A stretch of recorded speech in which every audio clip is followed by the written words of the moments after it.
Hello and welcome to Did You Know Gaming Extra.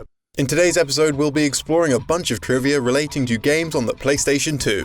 Absolutely dominating the gaming market in its heyday, the PlayStation 2 not only became the best-selling console of all time, but the system also has the biggest games library of all time. We're starting our exploration of these titles by diving into Final Fantasy X and one of the game's regional differences. In one of the game's cutscenes, there's a reference to the popular Spanish dance song Macarena, which penetrated English-speaking cultures in 1995. In the scene, Tidus mistakenly calls Macalania Temple the Macarena Temple, and follows up the reference with a sound reminiscent of the Macarena song. They say Seymour went to Macarena Temple. Macalania Temple. Alright.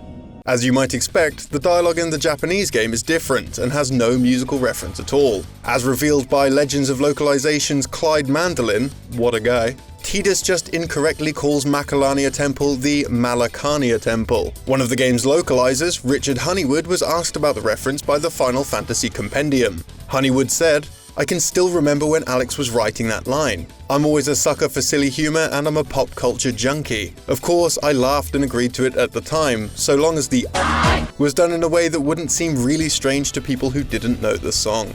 Another game in the series with several localization differences is Final Fantasy VII's spin-off, Dirge of Cerberus. The game's first release in Japan featured its own online multiplayer mode, and with it, a fair share of story-based missions with their own cutscenes.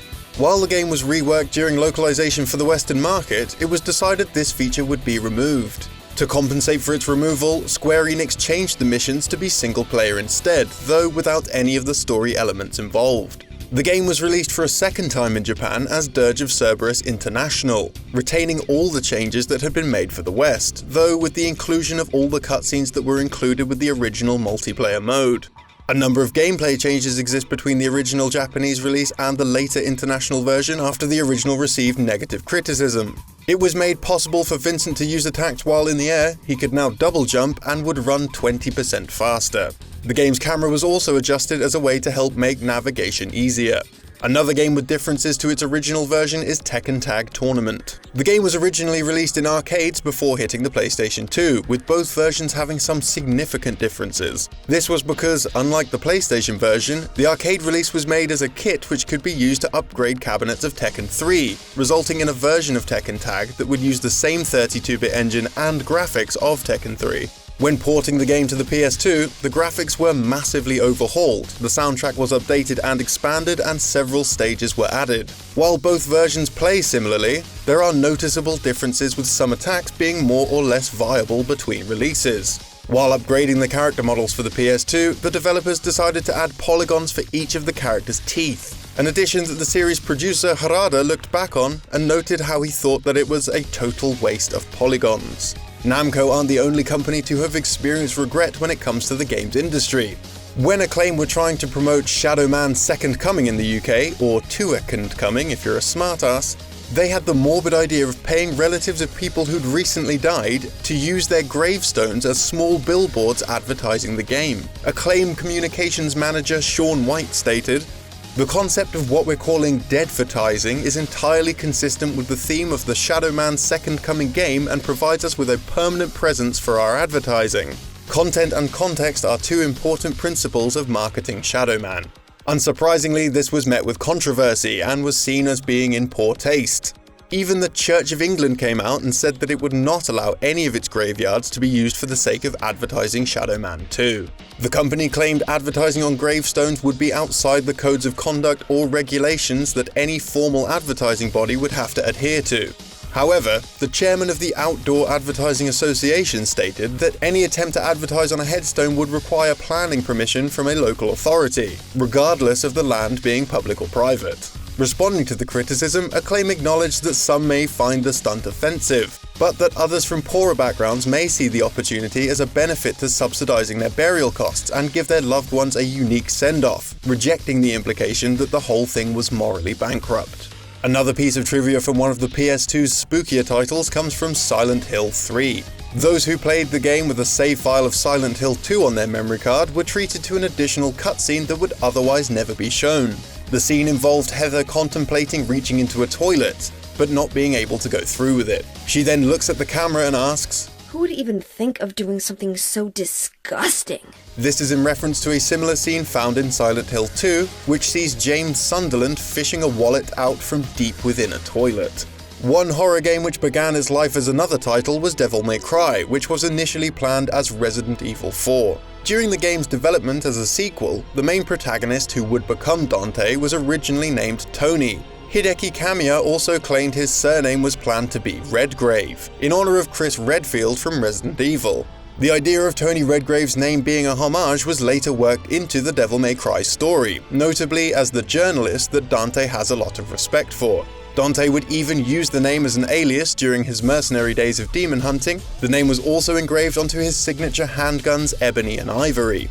Tony Redgrave would later reappear in another Capcom game, Bayonetta. In the world of Bayonetta, Antonio Redgrave is a world-famous journalist, and would later be confirmed as the same Antonio Redgrave that Dante held in such high regard. Our next piece of trivia comes from Dark Souls creators From Software. The soundtrack of one of their PS2 titles, Evergrace, consisted mostly of voice samples.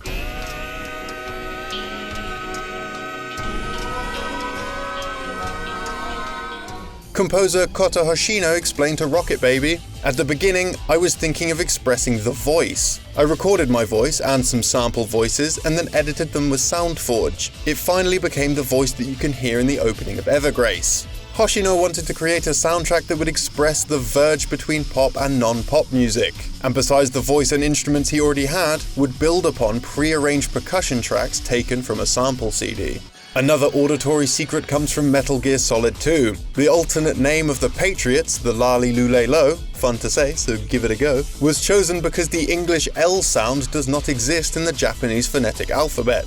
This makes it nearly impossible for native Japanese speakers to say, which is implied to be why the Patriots used the name. However, since the English phonetic alphabet is fairly comprehensive and contains the L sound, the concept wouldn't be translated over when the game was localized. With a game that's all about sound, the original Guitar Hero's release actually featured a hidden track which could only be accessed through a cheat device such as a Game Shark. The track was composed by Andy Buch, credited as Andrew Buch, a former member of staff for Harmonix. The reason for the song's lack of appearance in the titles menu is because, as a designer for the company stated, it was snuck onto the disc by someone in QA without the dev team knowing until it was too late. Needless to say, they don't work at Harmonix anymore. Andy actually has a page on her own website which provides these codes to reinsert the track into the game.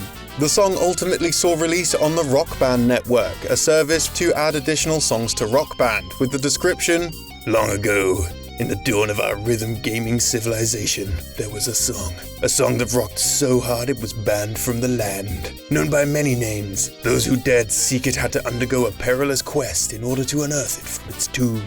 There was a second track on the disc which was similarly not included in the final release, but is accessible with a cheat device. Graveyard Shift has no author listed in its data, though the developers reported that an employee by the name of Aaron was behind the song's creation. The game's credits lists an Aaron DeMuth as an additional artist for the title, though it's never been confirmed whether this is the same Aaron that created the track.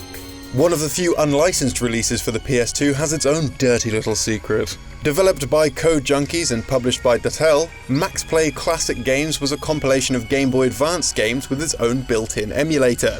While some people may have praised this idea at the time, when they played the release on their PlayStation 2 console, they were in for a disappointing ride. The 10 games that are on the disc are all remakes of classic titles, such as Invaders, Loop the Loop, Bounty Hunter X, and Pop'em. It seems the team weren't quite as capable as they had hoped, however, as when playing any of these games, the game's menu music would not stop, and the games themselves would have no sound. Shockingly, to top this off, a folder can be found on the game's disc called delete_me, a request which was seemingly ignored before the final product was sent to print. Inside this folder is a complete ROM for Nintendo's Metroid Fusion, a possible remnant of their testing environment for the self-coded emulator. And now it's time for this episode's random piece of trivia. Today we'll be looking at Enix's classic turn-based RPG, Dragon Quest II, but for the MSX. While the game received a release on the Game Boy Color, NES, and Super Nintendo, the Japanese exclusive MSX version contains a small Easter egg which isn't included in the others. Talking with the King of Laddertorm while the princess has nothing equipped, the king will say, "Whoa, that lady behind you isn't even wearing cotton clothes. It's pitiable that somebody so cute doesn't have anything to wear." He will then give the player a skimpy swimsuit, and the screen will briefly cut to a drawing of the princess in this outfit. And if you want more trivia from a record-breaking console, why not check out our video on Nintendo Switch game trivia. And of course, don't forget to check out the region-locked book. We're getting there. We're getting there, guys. The link is in the description down below. Long ago, Chad Barnin ruled the seas, but the kingdom of D180223 endured peace and prosperity under your boy Beowulf and the watchful eye of Vitus Vanus and Jackie H. When these two fine soldiers vanished, the kingdom was left defenseless. The power-hungry Baron Jedostotl VII was quick to strike. First, he combined forces with the Free Master Gamers to jail Robert Cox and secretly replace him with Vitus Vanus. Not satisfied with just the throne, Hector I. Murillo recruited the former palace wizard Phantom Sonic to help him steal the long-hidden treasures of 322-32232. The only hope was Petite Mew and Niz. Discovering the connection with the Baron and the pirates, they set out to find famed pirates Malcabio, Ethan Ryback, and Gary CXJK. Trevor Wooten is the kingdom's only hope. That's right. Read my name, you dirty girl. And of course, thank you to our wonderful patrons. You guys are the best. You guys are really cool. It's cold here, so make sure you wrap up warm, even if it's warm there. I want the rest of you to stay warm too. So, everybody,